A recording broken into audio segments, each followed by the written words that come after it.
ಅಲ್ಲ, ನರಸಿಂಹನ ಬಿಡಿಸ್ಕೊಂಡು ಹೋಗೋಕೆ ಬಂದಿದೆಯಲ್ಲ, ನೀನು ಯಾರಯ್ಯ? ಈ ಊರಿಗೆ ಹೊಸದಾಗಿ ಅಪಾಯಿಂಟ್ ಆಗಿರೋ ಇಂಗ್ಲಿಷ್ ಟೀಚರ್.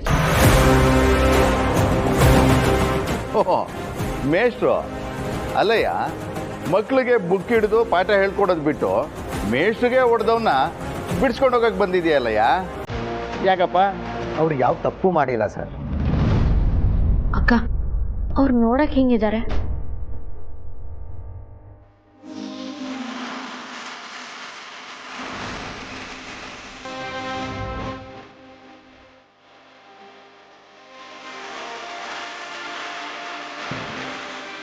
ಈ ಗಲಾಟೆಯಲ್ಲಿ ನರಸಿಂಹ ಅವ್ರದ್ದು ಏನು ತಪ್ಪಿಲ್ಲ ಸರ್. ನಾನು ಫಸ್ಟ್ ಡೇ ಸ್ಕೂಲ್ಗೆ ಹೋದಾಗ ನರಸಿಂಹ ಅವರು ಟೀಚರ್ ನೋಡಿದ್ದು ನಾನು ನೋಡಿದೆ. ಇನ್ನು ನಿನ್ನ ಪ್ರೀತಿ ಮಕ್ಕಳು ಕನ್ನಡದಲ್ಲಿ ತುಂಬ ಚುರುಕು, ಆದರೆ ಇಂಗ್ಲೀಷಲ್ಲಿ ತುಂಬ ವೀಕು. ಅವ್ನು ನೋಡಕ್ಕೆ ಎಷ್ಟು ಸುಂದರವಾಗಿದ್ನೋ ಅವನ ಮಾತು ಅಷ್ಟೇ ಚೆನ್ನಾಗಿರ್ತಿತ್ತು. ಅವನಾಡೋ ಪ್ರತಿ ಮಾತಲ್ಲೂ ಸತ್ಯ ಇರ್ತಿತ್ತು. ಪ್ರೀತಿ ವಿಷಯ ಬಂದಾಗ ಅವನು ನನ್ನ ಎಷ್ಟು ಪ್ರೀತಿ ಮಾಡ್ತಾನೆ ಅಂತ ಸೌಂದರ್ಯ ಅವ್ರ ಮುಂದೆ ಹೆದರ್ಕೊಳ್ದೆ ಧೈರ್ಯವಾಗಿ ಮಾತಾಡಿದ್ದ. ಸರ್, ಈ ವಿಷಯದಲ್ಲಿ ನಮ್ಮ ಸ್ಕೂಲ್ ಟೀಚರ್ದೇ ತಪ್ಪಿತ್ತು ಹೊರತು ನರಸಿಂಹ ಅವ್ರದ್ದು ಏನು ತಪ್ಪಿರಲಿಲ್ಲ.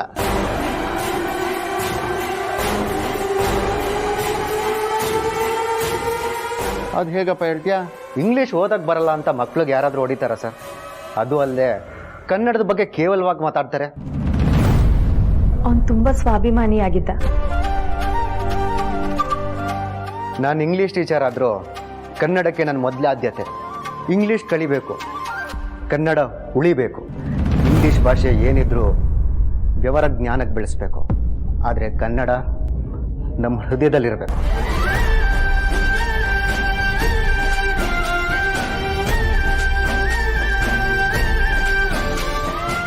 ನ್ಯಾಯಕ್ಕೋಸ್ಕರ ಹೋರಾಡೋ ನರಸಿಂಹ ಅಂತವರು ಅರೆಸ್ಟ್ ಆಗಿ ಸ್ಟೇಷನಲ್ಲಿ ಇರಬಾರ್ದು ಸರ್.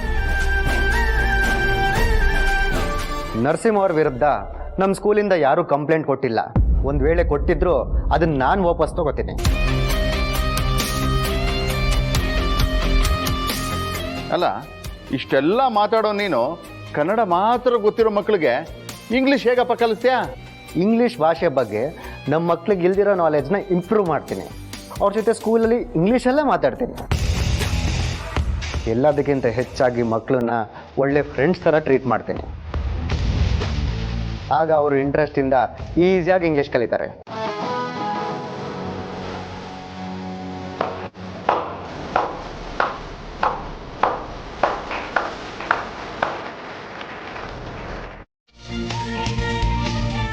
ನನ್ನ ಸ್ಟೇಷನ್ಗೂ ಹುಡ್ಕೊಂಬಂದು ಬಿಡಿಸಿದ್ದಕ್ಕೆ ತುಂಬ ಥ್ಯಾಂಕ್ಸ್. ಒಳ್ಳೆಯವ್ರಿಗೆ ಯಾವತ್ತೂ ಅನ್ಯಾಯ ಆಗಬಾರ್ದು ಅನ್ನೋದು ನನ್ನ ಅಭಿಪ್ರಾಯ. ಒಳ್ಳೆ ಆಲೋಚನೆ. ಸ್ಟೂಡೆಂಟ್ಸಿಗೆ ಬೇಕಾಗಿರೋದು ನಿಮ್ಮ ಥರ ಟೀಚರ್ಗಳೇ. ಅದು ಬಿಟ್ಟು ಅವ್ರ ಥರ ಹೊಡೆದು ಬಡ್ದು ಟಾರ್ಚರ್ ಮಾಡೋವಂಥರಲ್ಲ. ನೀವು ಹೇಳೋದು ಸರಿಯಾಗಿದೆ. ಮಕ್ಕಳು ಮನಸ್ಸು ಗೆದ್ದು ಹೇಳ್ಕೊಡ್ಬೇಕೆ ಹೊತ್ತು ಮಕ್ಕಳನ್ನ ಹೊಡೆದು ಬಡ್ದು ಹೇಳ್ಕೊಡೋದು ಯಾವ ಮನುಷ್ಯತ್ವ ಹೇಳಿ? ಬನ್ನಿ ಸರ್. ಸರ್, ಒಂದು ನಿಮಿಷ. ನಂದು ನಿಮ್ಮ ಮಗನ ವಯಸ್ಸೇ, ಯಾಕೆ ಸರ್ ಅಂತ ಕರಿತೀರಾ? ಆಯಿತು, ನೀವು ಮಾತಾಡ್ತಾ ಇರೋ ರೀತಿ ನೋಡಿದ್ರೇನೆ ನಿನ್ನಲ್ಲಿ ಎಷ್ಟು ದೊಡ್ಡ ಗುಣ ಇದೆ ಅಂತ ಗೊತ್ತಾಗತ್ತೆ. ಅಲ್ಲ, ಇಷ್ಟು ದೊಡ್ಡ ಗುಣ ಇರೋನು ಇಂಥವ್ರ ಸಹವಾಸ ಎಲ್ಲ ಮಾಡಿ ಕೆಟ್ಟ ಹೆಸರು ತಗೋತಿರಲ್ಲ ಅನ್ನೋದಷ್ಟೇ ನನ್ನ ಕಾಳಜಿ ಸರ್. ಅವನು ನನ್ನ ಮಗನೇ ಆಗಿದ್ರು ಅವನಿಗೂ ನನಗೂ ಅಪ್ಪ ಮಗನ ಸಂಬಂಧ ಇಲ್ಲ ಕಣಪ್ಪ. ಅದು ಯಾವತ್ತೋ ಸತ್ತೋಯ್ತು. ಅವನು ಮನೆಗೆ ಮಾರಿ ಊರಿಗೆ ಉಕ್ಕಾರಿ ಅನ್ನೋ ಥರ ತಿರುಗ್ತಾ ಇದ್ದ. ಕರ್ಕೊಂಬಂದು ಮನೆಗೆ ಸೇರಿಸ್ಕೊಂಡೆ. ಅವತ್ತಿನಿಂದ ಪ್ರತಿ ದಿನ ಒಂದಲ್ಲ ಒಂದು ರಾಧ ಅಂತ ಇದ್ದಿದ್ದೆ. ಅವನ ಹಿನ್ನೆಲೆ ಗೊತ್ತಿಲ್ಲದೆ ಅವನಿಗೆ ಸಹಾಯ ಮಾಡಿದೆಯಲ್ಲ, ಅದಕ್ಕೆ ಅವನ ಬಗ್ಗೆ ಎಚ್ಚರಿಕೆಯಿಂದ ಇರು ಅಂತ ಹೇಳಕ್ಕಷ್ಟೇ ಕರೆದೆ. ನಿಮ್ಮ ಪ್ರಕಾರ ನಿಮ್ಮ ಮಗ ಮಾಡಿ ತಪ್ಪೇ ಇರ್ಬೋದು, ಆದರೆ ಅಮಾಯಕ ಮಕ್ಳಿಗೆ ಹೊಡೆದ್ರಲ್ಲ ಆ ಟೀಚರು, ಅವ್ರದ್ದು ತಪ್ಪೇ ಅಲ್ವಾ ಸರ್? ನಿಮ್ಮ ಪ್ರಕಾರ ನರಸಿಂಹ ಅವರು ಟೀಚರ್ಗೆ ಹೊಡೆದಿದ್ದು ಸರಿ ಅಂತೀರಾ ತಪ್ಪಂತೀರಾ? ನೀವೇ ಹೇಳಿ. ತಪ್ಪಲ್ಲ ಅನ್ನೋ ಕಾರಣಕ್ಕೆ ನೀವು ನಿಮ್ಮ ಮಗನ ಬಗ್ಗೆ ಏನು ಉತ್ತರ ಕೊಡ್ತಾ ಇಲ್ಲ ಅಲ್ವಾ?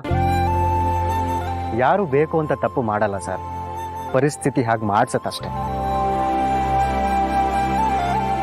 ಕೆಲವು ವಿಚಾರದಲ್ಲಿ ನಿಮ್ಮ ಮಗ ತಪ್ಪು ಮಾಡಿದ್ರು, ಈ ವಿಚಾರದಲ್ಲಿ ಅವ್ರು ಸರಿಯಾಗೇ ಮಾಡಿದ್ದಾರೆ. ಅದೇ ಕಾರಣಕ್ಕೆ ನಾನು ಅವ್ರ ಪರವಾಗಿ ನಿಂತಿದ್ದು. ಆದರೂ ನಿಮ್ಮ ಮಾತಿಗೆ ಬೆಲೆ ಕೊಟ್ಟು ನೀವು ಹೇಳಿದ್ನ ಪಾಲಿಸ್ತೀನಿ. ಇನ್ಮೇಲೆ ನರಸಿಂಹ ಅವ್ರಿಗೆ ಯಾವುದೇ ತಪ್ಪು ಮಾಡಬೇಡಿ ಅಂತ ನಾನು ಬುದ್ಧಿ ಹೇಳ್ತೀನಿ. ಅಂದಾಗೆ ನಮ್ಮೂರಲ್ಲಿ ಎಲ್ಲಿ ನಿಮ್ಮನೆ? ಇನ್ನೂ ಇಲ್ಲಿ ಇರೋಕ್ಕೆ ಮನೆ ಸಿಕ್ಕಿಲ್ಲ ಸರ್, ಹುಡುಕ್ತಾ ಇದ್ದೀನಿ. ಅಲ್ಲಿ ಕಾಲ್ ಯು ಬ್ಯಾಕ್. ಮತ್ತೆ ಮಾಡಿ. ಏನೇ ನಿನ್ ಗೋಳು? ಆಗ್ಲೇ ಬಂದು ಚಿರುಣೆ ನನ್ ಗಂಡ, ಅವನನ್ನ ನನ್ನಿಂದ ದೂರ ಮಾಡಕ್ ಯಾರಿಂದಲೂ ಸಾಧ್ಯ ಇಲ್ಲ ಅಂತ ಬೊಂಬೆ ಹೊಡೆದೋದೆ.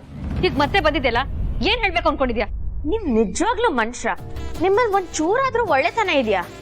ನನ್ನ ವ್ಯಕ್ತಿತ್ವದ ಬಗ್ಗೆ ಮಾತಾಡೋಕ್ ಬಂದಿದ್ಯಲ್ಲ, ನೀನ್ ಯಾರು?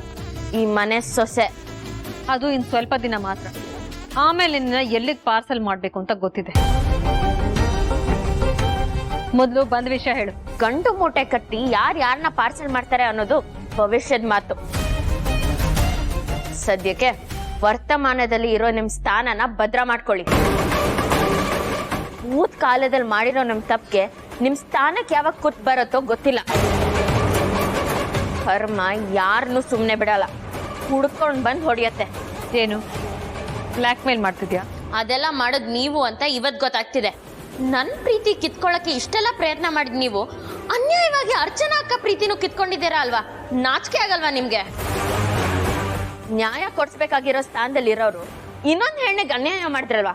ನಿಮ್ದು ಒಂದ್ ಜನ್ಮನ